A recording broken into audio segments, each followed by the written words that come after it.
Bismillahirrahmanirrahim, ladies and gentlemen. Today is our 8th lecture of chapter 12 of first year biology, 11th biology, and we are going to talk about last lecture है.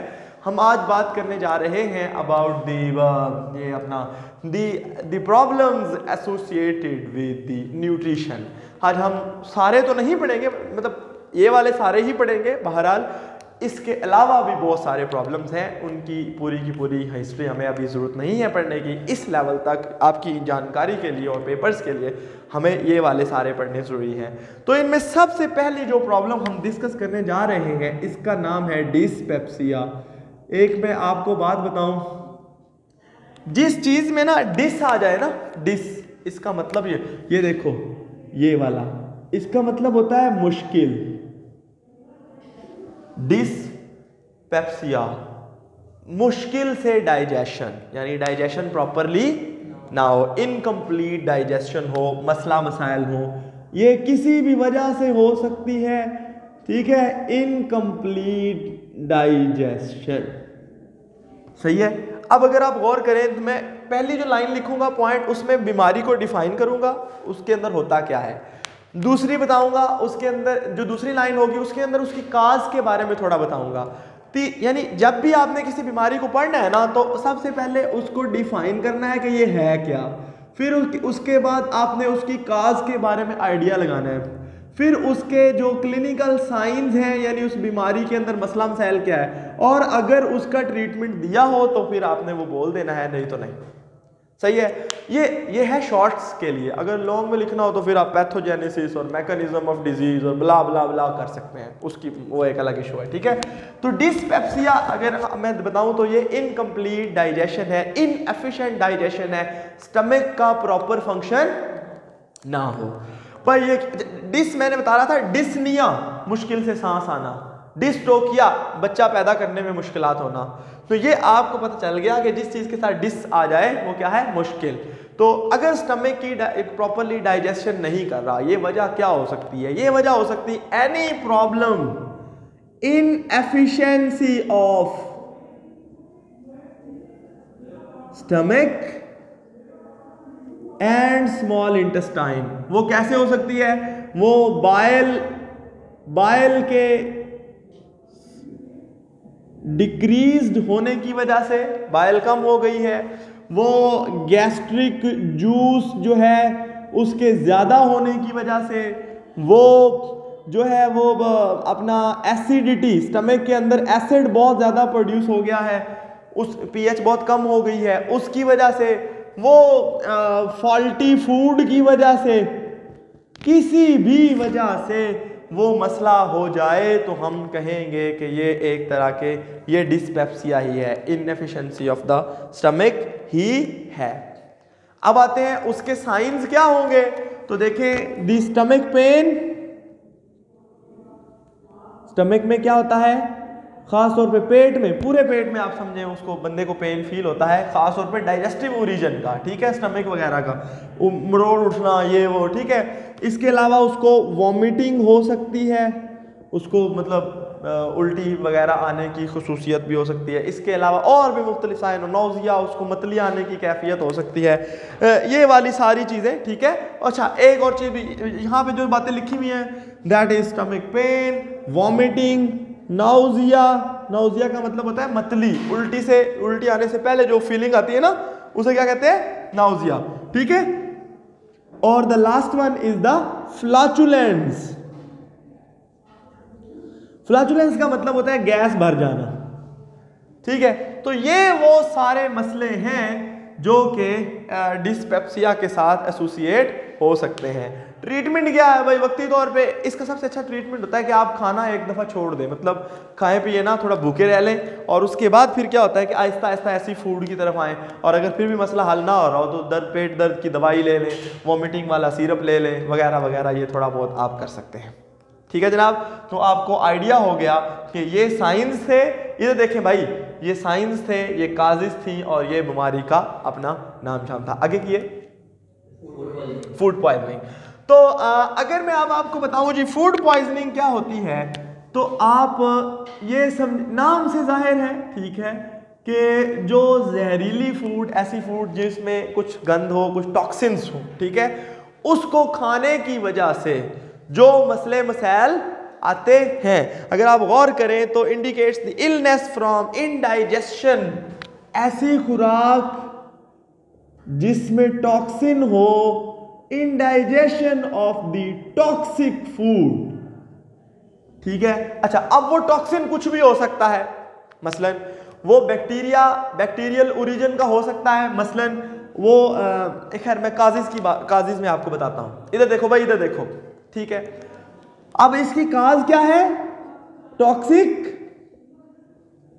Food material, ऐसी खुराक जो कि बासी हो गई हो, पुरानी हो गई हो, उसमें टॉक्सिन्स होते हैं। क्यों? उसमें बैक्टीरिया हो जाते हैं, ठीक है। फॉर एग्जांपल साल्मोनेला बड़ा ही इंपॉर्टेंट है। साल्मोनेलोसिस, अंडों, जो लोग कच्चे अंडे पी जाते हैं, अब वो तो अपनी तरफ से तो बड़ी जी मैं पहलवान बन रहा हूं, but that can lead to salmonella infection in our body. इसी तरह साल्मोनेला जो है ये मीट के अंदर होता है। कैसे मीट के अंदर? अभी खास तौर पे ये याद रखिएगा, साल्मोनेला मीट के अंदर होता है और एग्स के अंदर हो सकता है, ठीक है। मैं आपको मजे की बात बताता हूँ कि एक बंदा है, फर्ज किया, याद रखिएगा, अक्सर औकात ऐसा होता है कुर्बानी का गोश्त जो लोग स्टोर करते हैं ना फ्रीजर में, फिर वो निकाल के रखते हैं, तो वो जी एक बर्तन के अंदर उसको रख देते हैं कि ये थोड़ी देर में मेल्ट हो जाएगा। जब वो मेल्ट होता है, उससे जो मटेरियल निकलता है ना, जो उसके अंदर साल्मोनेला बहुत ज़्यादा मिकदार में हो सकता है। तो जो लोग वो कई दफ़ा वो जिस डिश के अंदर वो उन्होंने पिघलाया होता है, उसी को वो हल्का सा ऐसे पानी मार के धो के तो उसके अंदर कोई और फूड रख देते हैं, तो जो बंदा वो खाता है उसको साल्मोनेला की इन्फेक्शन हो सकती है। और जब वो होती है तो वो जहरीली होती है, साल्मोनेला के टॉक्सिन्स होते हैं। सेम इज विद कंपाइलोबैक्टर, ये एक दूसरा बैक्टीरियम है, ठीक है। ये गाय के अंदर होता है नॉर्मली, कंपाइलोबैक्टर जेजुनाई, किताब में इसका पूरा नाम नहीं लिखा हुआ, तो इसकी वजह से इन्फेक्शन। इधर देखो भाई, इधर देखो यार, सेम इज विद इकोलाई, गंदा पानी पीने, खास तौर पे जिस मिल्क वगैरह को पी, अगर वो दूध साफ ना हो, ये आमतौर पे जानवर जो है ना, ये जानवरों से जो ये जानवरों के अंदर ये बैक्टीरिया नॉर्मली होते हैं ना, तो जब आप उनका गोश्त ऐसा जो प्रॉपरली कुक ना हुआ हो या अनकुक्ड हो, या फिर सेम इज विद अगर आप उनका ऐसा गोश्त खाते हैं जो कि उसे क्या कहते हैं, कंपाइलो, यानी दूध पीते हैं बगैर उबला हुआ, सही है, अनपास्चराइज्ड फूड, ये इसकी एक वजह हो सकती है। क्या? अनपास्चराइज्ड मिल्क, ठीक है, और कंटेमिनेटेड फूड जो आप खाते हैं, ठीक है जी। कई दफा ऐसे लोग होते हैं मछली खा के आए हैं तो पेट में दर्द होगी, डायरिया लग जाता है, या शादी पे खाना खा के आए हैं तो शादी वाले प्रॉपर उतना वो नहीं ना रखते उसका ख्याल जवाब, तो ये एक वजह हो सकती है। टॉक्सिक फूड मटेरियल्स ये सारे हो सकते हैं। सेम इज विद इकोलाई, जिस बंदे ने दूध में पानी मिलाया होता है बाहर नहर नूर का या गंदे तालाब का, या प्रॉपरली साफ पानी उसमें नहीं होता, उसको इकोलाई इन्फेक्शन हो सकती है, और होती है, मैंने देखी है, ठीक है जी। तो अब आते हैं जो है ना जी, इसके एक और इम्पॉर्टेंट है, वो भी मैं साथ ही बता देता हूँ, वो है, खैर चलो वो मैं एंड में बता दूंगा। अब क्योंकि हम ये बात कर रहे थे कि डेफिनेशन, काज और ट्रीटमेंट, ठीक है, तो काजेस मैंने आपको बता दी। साइंस अब मैं आपको बताऊं तो साइंस क्या हो सकते हैं इसके अंदर। नंबर 1, गैस इसके अंदर भी आती है, फ्लैचुलेंस, डायरिया, पेट दर्द, एब्डोमिनल पेन, और इस तरह की इवन वॉमिटिंग आ सकती है, ठीक है, डायरिया लग सकता है, पेट में बहुत ज़्यादा मरोड़ उठ सकते हैं, ब्ला ब्ला ब्ला। ये डाइजेस्टिव सिस्टम की इंस्टेबिलिटी या उसकी प्रॉपर वर्किंग को इनप्रॉपर वर्किंग को इंडिकेट करता है। और ये हमें समझ आ गई कि जनाब, और इसके साइंस वगैरह मैंने आपको बता दिए। ट्रीटमेंट क्या है? एंटीबायोटिक्स ले लो या कुछ दिन भूखे रह लो, यानी कुछ देर, या और एक बात और, जब बंदे को डायरिया लगता है तो बहुत सारा वाटर लॉस हो जाता है, तो वो जो इलेक्ट्रोलाइट्स वगैरह हैं वो पूरे करने की कोशिश करो। एक और मजे की बात बताऊं तो एक और पॉइजनिंग है जिसको हम कहते हैं बोचुलिज्म। क्या? वो भी एक तरह की पॉइजनिंग ही है। ये खास जहर होते हैं। अच्छा याद रखिएगा, फंगल टॉक्सिन्स ये भी एक वजह है। नेक्रोटिक एंट्राइटिस इसकी वजह से होती है, ये किताब में नहीं लिखा, बहरहाल मैंने बता दिया। कि टॉक्सिन किसी भी तरह का हो सकता है। अगर खुराक को फंगस लगी है, आपको पता भी नहीं और उससे आपको डाल डूल के दे दिया मिक्स मुक्स में, तो जो कोई लोग ऐसे करते हैं 10-10 दिन पुराना सालन डाल के अगले चनों के अंदर डाल के अगले दिन के चने बेच देते हैं। आई समझ? तो ये आपको चल गया। बॉचुलिज्म क्या है? ये एक बैक्टीरियम है, क्लोस्ट्रीडियम बॉचुलाइनम टॉक्सिन।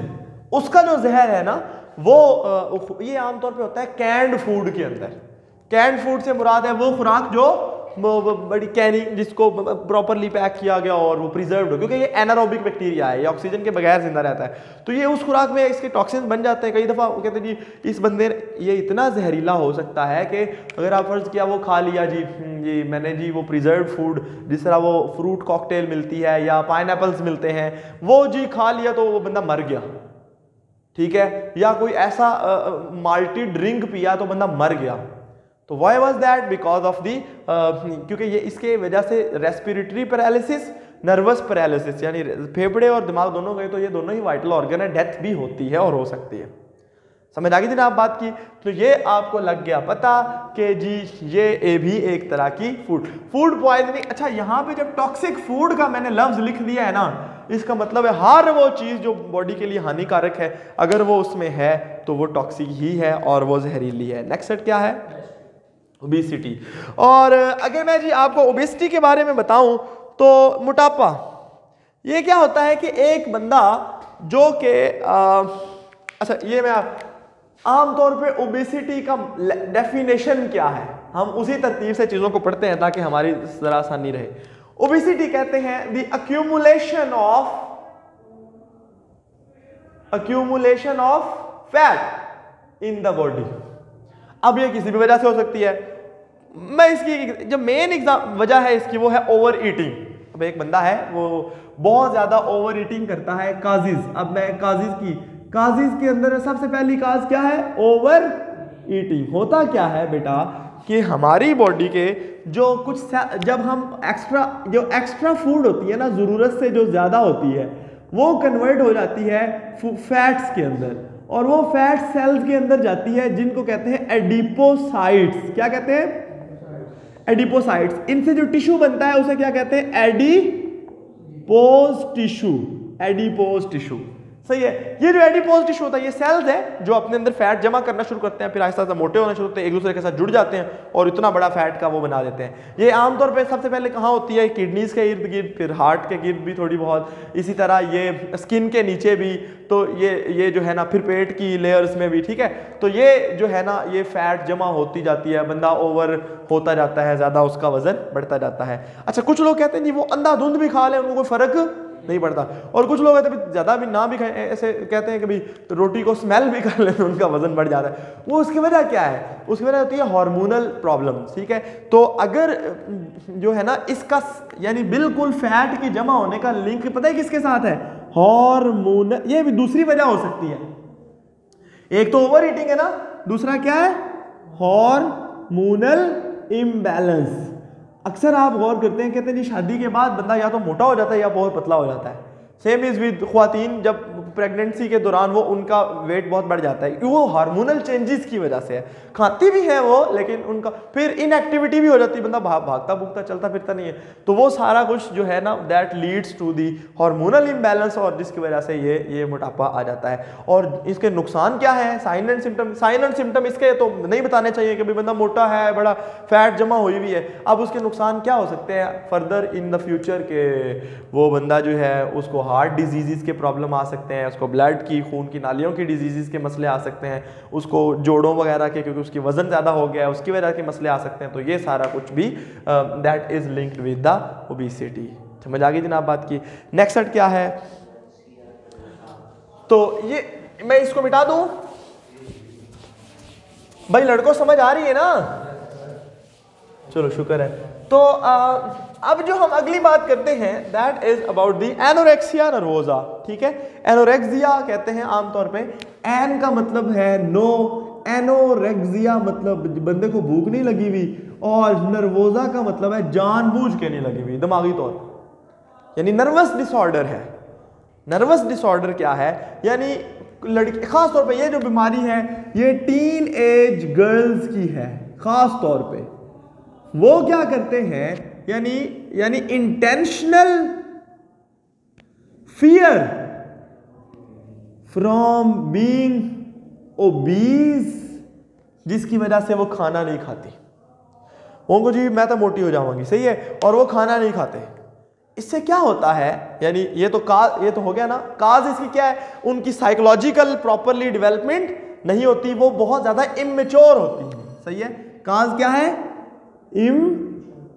इमेच्योरिटी की वजह से क्या होता है कि वो मतलब एक चाइल्डिश सा बिहेवियर शो करती हैं, यानी उनको लगता है कि वो बच्चे ही हैं अभी, और या वो कहते हैं जी मैं मोटे होने के डर से, तो उनका वेट एक बहुत बुरी खतरनाक हद तक गिर जाता है, वो अंडरवेट हो जाती है। उससे क्या होता है कि उनके अंदर जो ख्वातीन वाले कैरेक्टरिस्टिक्स हैं, feminine characteristics, secondary sexual characters हैं, वो भी प्रॉपरली डेवलप नहीं होते। वो जब प्रॉपरली नहीं डेवलप होते तो वो एक एज में तो वो ज़्यादा होते हैं, लेकिन शक्लो सूरत में, दिखने उठने में वो एक बच्चा सा हो जाता है। सो दैट इज़ इवन वो अपनी ज़िंदगी के अगले जो उनके जो हैं वो टास्क हैं वो करने में वो प्रॉपर भी, उसमें भी वो बहुत ज़्यादा पीछे रह जाती हैं। मतलब प्रेगनेंसी मेंटेन नहीं कर पाती समटाइम, फिर बच्चे को बर्थ देने की ताकत उनमें नहीं होती, वेट बहुत लूज़ हो जाता है, और ख़ुद को इवन मेंटेन नहीं रख सकते कि वो, तो फिर वो बहुत बुरी हद तक बीमार हो जाती हैं। और जिसकी वजह से यानी एक बंदे का वेट कम होता है, उसकी वजह से उसको बाकी सारे मसले मसाइल वो अलग हैं। तो ये आपको एनोरेक्सिया, इसका वेट एक टोटली उलट चीज़ है। ये मैंने पूरा कुछ लिखा नहीं है क्योंकि हमारे टाइम कम वेल भी हो गई है। तो दूसरा है बुलिमिया नर्वोजा, BULIMIA, ये है जी वोरेशियस ईटिंग। ये ज़्यादा उम्र की ख्वातीन का एक जो है ना, यानी ओल्डर गर्ल्स हम कह सकते हैं, मतलब ख्वातीन ही हूँ, ठीक है, तो उनकी ये एक प्रॉब्लम है। उसमें क्या होता है कि वो होती है वोरेशियस ईटर्स।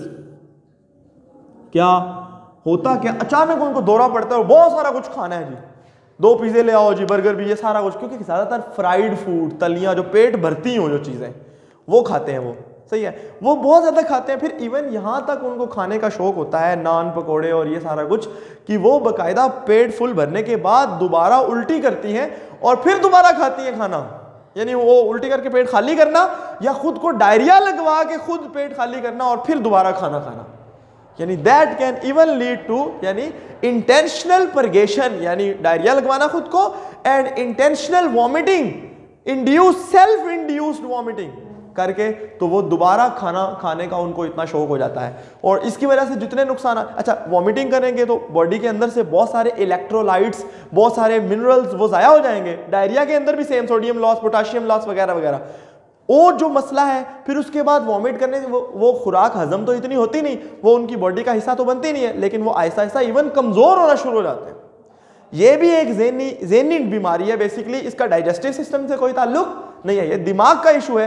तो वो उनको फिर बाद में क्या करते हैं कि आहिस्ता आहिस्ता उनको मतलब समझाते हैं, उनको अस्पताल के अंदर बाकायदा ये चीज़ें खाने को नहीं दी जाती हैं, और थोड़ा थोड़ा करके उनका आहिस्ता आहिस्ता साइकोलॉजिकल प्लस ये वाला ट्रीटमेंट किया जाता है और फिर उनका इलाज होता है। समझ आ गई जी बात की। तो ये है एक दूसरी प्रॉब्लम।